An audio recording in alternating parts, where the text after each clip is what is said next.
because you work with opera singers, and the opera singers, at least myself as one, historically remember, that we have these ideas about where the voice has to go and how big the sound has to be, and it has to be a certain quality, and it has to be seamless and all that. So I'm just curious. What do I say? Well, What do I no, how has this work shifted how you work with all those concepts? Well, the breath is, again, going back to what everybody has said today, is that the breath has definitely changed my teaching. In patience, in being in myself, in my own breath, and allowing. So allowing them to learn more on in their own time than they have to get it. But to your question, yes. One thing that has been really interesting is allowing them to change their doing, their thinking, bringing the allowing and the doing together, so that the biggest thing is the inhale. Because you're taught as an opera singer usually, not all the time, but to take a breath, and you set it, and you go.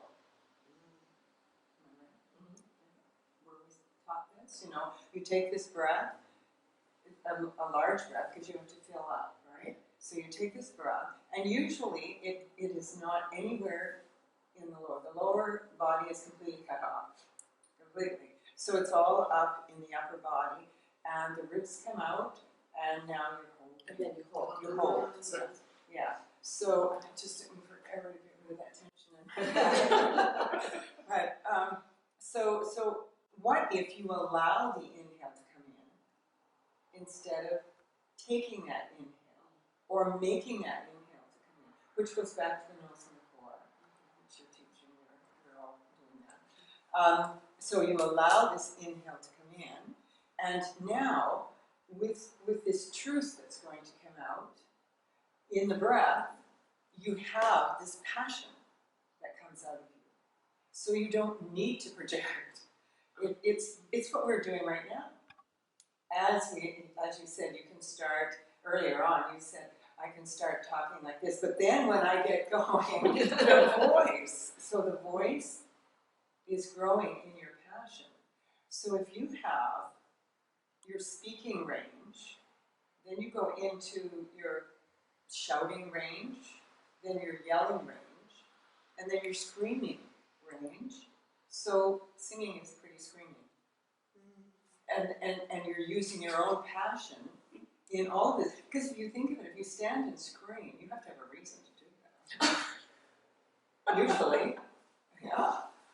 So some kind of passion comes out, some kind of emotion. You're scared, you're surprised, you're happy, you're whatever. And so out comes this sound. And if we can allow ourselves to allow this in the breath, so that energy comes out and your passion comes out with it. And you go with it. Exactly. It just happens. Yeah. But it's what you said, it comes through everywhere, every pore in your body. It doesn't have to be projected out in a certain... And there's power in that. Oh, there's force in that. There's energy. Yes. Yeah. As opposed to, I have to push and hold and sustain this. Because singing has those words, hold the note, sustain the And that's something that I've completely changed. Yeah. We don't hold the note. The breath is flowing through this note for 3 beats. It's not, the note is not being held for 3 beats. 4 beats, whatever it is. Yeah. The breath is flowing through this note for 3 beats. Yeah, which is communicating. And it'll go as long as you have the passion and the story that keeps it going. Exactly. But there's not that work happening or the do, because singing is a doing. And that's in this work that we're doing. We're learning how to bring the doing and the allowing together, because we have to live in this. I mean, we can't sit on stools all the time. And enjoy this wonderful bubble breath, but we can still enjoy the breath when we go outside. We take it with us. We take it everywhere we go. But we need to learn how to bring this, the doing and the allowing together. anything that we do. I mean, Yeah. you bring it into, people coming to class who are meditators. And when they meditate, they're thinking about the breath. You're told to watch your breath or count on your breath. And then all of a sudden they're in the sense of movement of breath, and their whole sense of their meditation changes because they're no longer watching or counting or doing, but they're in the sense, and they stay present as opposed to that place where a lot of us in meditation check out. It's like, I'm gone now. Or dancing, or yoga. That same sense in yoga, there's a lot of doing with the breath. And so when you bring a little more sensation, allowing the ease, which is, I think, the intent that's there, is to find the ease in it. But so all this, the breath is in everything, and it's not like, okay, you just do this practice and that's it. It informs every part of your life and every part of your relationships. And same thing, if you're having an argument with somebody and you're holding your breath and and so you're hitting against each other, as opposed to if you can stay in your breath, there's this possibility of going, oh, I'm actually not upset. You are, and that's fine. So I don't have to respond as upset. I can be in my breath, and then maybe things can shift and change. And when we are in our own breath rhythm, and sensing our own breath, if we have that generosity of staying within and without, being present to the oneness of it all, then I think that's when this all happens. Yeah, you're able to, your perception changes, everything changes. And it's like, oh yeah, okay, so, all right, you're angry, that's fine, And then, but it's not you. Yeah, and I don't have to respond in anger necessarily because I'm not feeling that. Exactly. But I'm sensing, so then that what usually becomes an escalating circumstance or possibility. It's hard to escalate when someone's not meeting your anger. It's sort of like, oh, okay, maybe. Exactly. Yeah. It's just, oh, okay. Yeah. I have a story about that. Yeah. Well, I don't know. I have to edit it. I want to hear this. So I have a neighbor, and he was playing his music very loud for a long time. And I asked nicely, I left little notes. I did my best to stay in my breath, everything. And finally I had to ask the manager to speak to him. So I knock on my door, and here's this angry person. So I thought, okay, here's a good time to practice my breath. So I thought, okay, I will go into my breath. Well, I don't know how long in minutes he spoke to me, but he spoke about how if I wanted his music to be turned down, then I would have to buy him a new stereo system. And have it installed, because his stereo system, you could only play it at one place.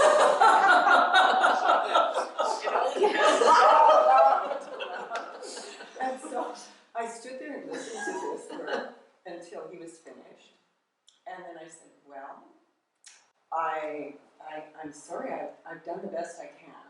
I've asked nicely. I don't think there's anything more I can say.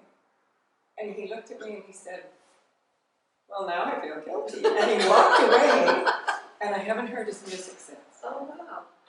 That's it. And that was 3 years ago, because it was when I was first going down, 3 years ago. So, and that was my little miracle out of this work. The first miracle. There's a lot. That was it. I thought, oh my gosh, this works. Because I wasn't angry, I was coming from my own truth, was coming out, my truth. Nobody else's. I spoke my truth, but I didn't speak it in anger. And if we do that, if we don't speak in anger, we're just coming from our own truth. No matter what we say, what can the other person say? So there is power, like you said, there's power. And that, the possibility that I can take a stand about something that is true for me and not necessarily have to get a reaction that I'm planning or hoping for, that I can accept whatever shows up over there, and I'm still able to express what's true for me strongly. Yes. that's a different experience for me personally in my life. I would agree for myself as well, yes. Yeah, I'm able, I think, mostly able to recognize when I'm reacting, when I don't feel my own breath response, and when I'm responding, and I could be angry, but I'm able to speak it in a way with this sensation of my breath movement that just states Yeah. what's necessary for me to say, and then I'm not doubting whether that person. And it's not that anger is wrong. You know, there's No, truthful very places, specific places of where anger. it needs to be known. Yeah. Yeah. But again, you're not stating your anger in fear of the response you're going to get. It's Yeah. this is the truth that's here. I asked for a raise the other day. Well, I don't know if it's not about getting it. It's just that I really felt, and you know, and I didn't demand it. It's just this is what's true for me. This is what, you know, I've been here, whatever, you know, and it was, so it left the person I'm talking to not feeling like, oh my God, she's going to quit, or that they were wrong because of what they, you know, it's just that the truth is, I would like a raise. It would, you know, that's the truth. And I just left it at that. So it was a dialogue, you know, it was a dialogue. I didn't have to fight for it. I didn't have to feel, I'm not going to get it, and I have to take a stance, which would put that person feeling like I have to defend. So, and in all sorts of interesting ways that's starting to happen. You know, or students that are really upset and angry. I mean, and I know when I get caught in those. I know when I start to lose my breath and feel like, oh my God, now I'm responding in the upset, as opposed to when I'm just they're upset and I can listen to it, and they just need to be heard. Yeah, but it's easier. Yes. And I don't mean easy in that it's flippantly easy, it's just I have more possibilities than my own reaction or fear to it. And so it's really quite wonderful because it allows them to be heard, and then it allows a dialogue to start that actually moves a lot further than that initial, you know, so I know for the raise, the dialogue has started. I don't have to feel hard done by. You know, it's none of that stuff comes up. It's not, you've done me wrong, it's this is what I need. And in all sorts of ways, dealing with my mother. Has dementia. I don't know if you've told these guys the firing story, and I know this may not be appropriate, but I would love for you to say that story. Because it's so Okay. exemplifies Yes. what we're talking about. Yeah. I mean, dealing with dementia, my mom's in 24-hour care. So which means that I'm dealing, and my sisters and my sisters, you know, are dealing with having to hire and fire. And so one caregiver really was inappropriate and I quite liked her, but we had to let her go. And I was my sister would not do it, nobody would do it. And I didn't want to. And I was in terror a bit because of who she is and the response that I anticipated was possible from her. And so when I set it up we just met with her, and I just stayed in the sense, I just stayed with what was here. I could feel my own fear, I could feel the sensation of my breath movement. And it was really amazing, and I just stayed really compassionate about taking care of her. And it was very interesting because there, you know, I told her she was upset, but she didn't go into anger.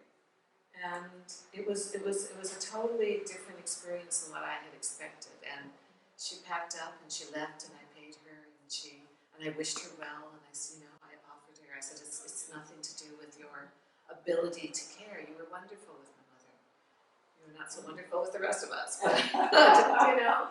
I didn't even have to say that much. I just sort of said, this is our choice. This is our decision. And it was really completely different than what I expected. And isn't that the thing? No expectation, no assumption that what is going to go. Allowing. And as long as I stayed in my own sensations and was compassionate with her and wasn't worried about, oh my God, what am I going to do? Didn't go into my head. It felt like we were in something together that had a completion when she left. Right. And I was with her the whole time. Yeah, it was. I don't want to do that often. No. But it allows for for me to, it allows for anyone actually to have a different experience than what we expect.